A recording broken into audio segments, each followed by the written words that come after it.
What's up? It's your boy Carcino here, and let's talk about the good old days.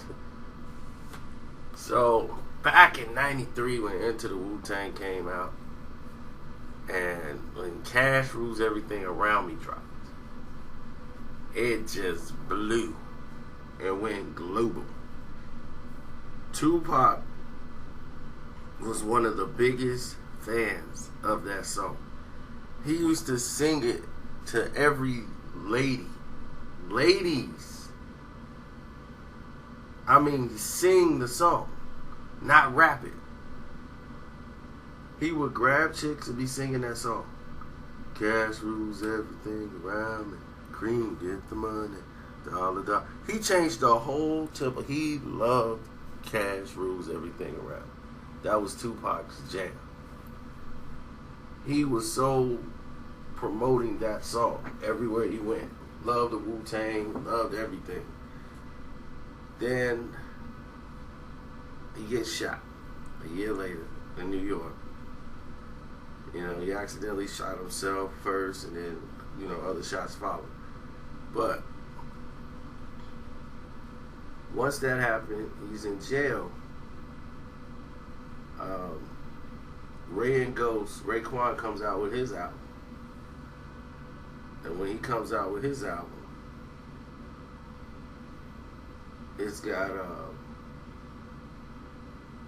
what was on there? It was Verbal Intercourse with him, Ghostface, and Nas. Now, Nas, everybody talks about that song because of Nas' verse. And Nas didn't even really like his verse that much. He was like, maybe I should change it. They was like, nah, that's tight. Keep that. So, Nas didn't even see how great the verse was at first.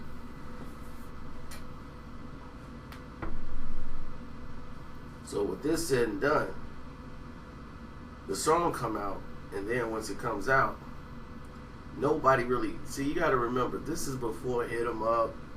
This is before the Biggie, Puffy, anything was really brewing with them. Did anybody really know anything? So, on one of the verses Ghostface got, when he's like, I don't keep Jack in my lap. I ain't trying to see Tupac. Nobody really said anything, because what he meant was, I'm not going to keep a gun in my lap and accidentally shoot myself in the nuts, because I ain't trying to be like Tupac. And when that happened, nobody really caught it. But members of the Outlaws that he was rolling with, when that came out, they brought it to Pop. So he was like, they dissing me? Wu-Tang dissing me like that? So he was hot. And he was more hurt than anything. Like, what do you mean he ain't trying to see Tupac?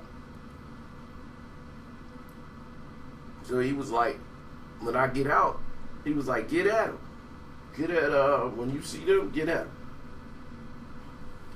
So when they did a show up in Jersey, it was Ray and Ghost doing a promotional tour.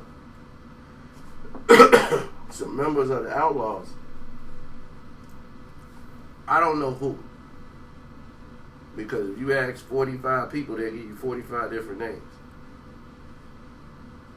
So Outlaw affiliates was up there like booing and like screw facing, the Wu. And the Wu this time, they, in Jersey, they pretty thick with dudes. So it was a scuffle at the New Jersey show between what they just called a couple of random people in the crowd. But what happened was some of Wu-Tang affiliates, not Ray and Ghost themselves, got into it with some of the Jersey people. And it was a little scuffle here and there, and people found out what the problem was. Like, man, what you mean by that? And I said that. He was like, no, ain't no disrespect to him. That's how they looking like, wasn't never no disrespect. We saying, I ain't trying to keep nothing in my lap because I ain't trying to get shot. And, they explained it.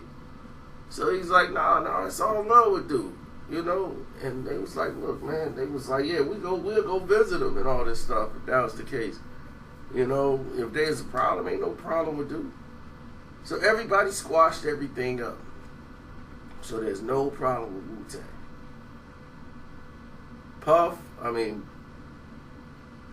Pac get out of jail, and he really wanted to work with Method Man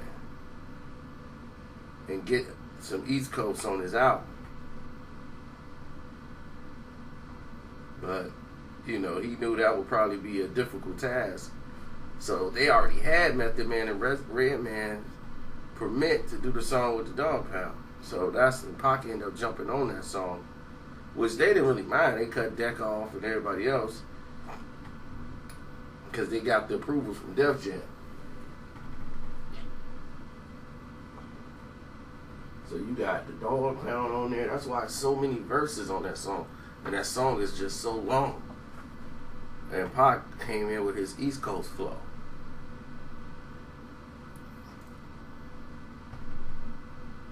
So when you listen to My Mind Made Up, that was strategically done by Pac then because he wanted some East Coast on his album.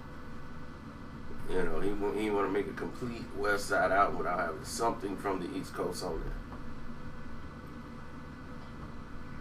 there. And he used the East Coast verse to try to say, see, I could stand toe to toe with these dudes.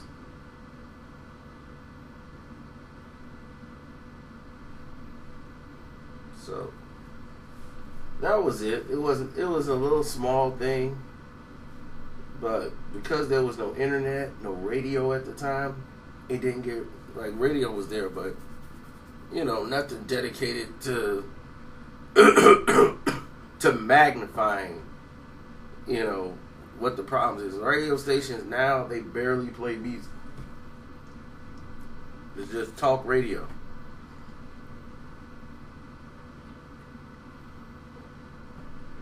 No radio station really was magnifying that at the time. But that was a little small thing. And even when the hip hop press wrote about it, it was like a scuffle broke out with some guys at the, you know, nobody ever knew what was behind the scuffle. So this is just a little small something just so you could put in your input box so you'll know what went down at that time.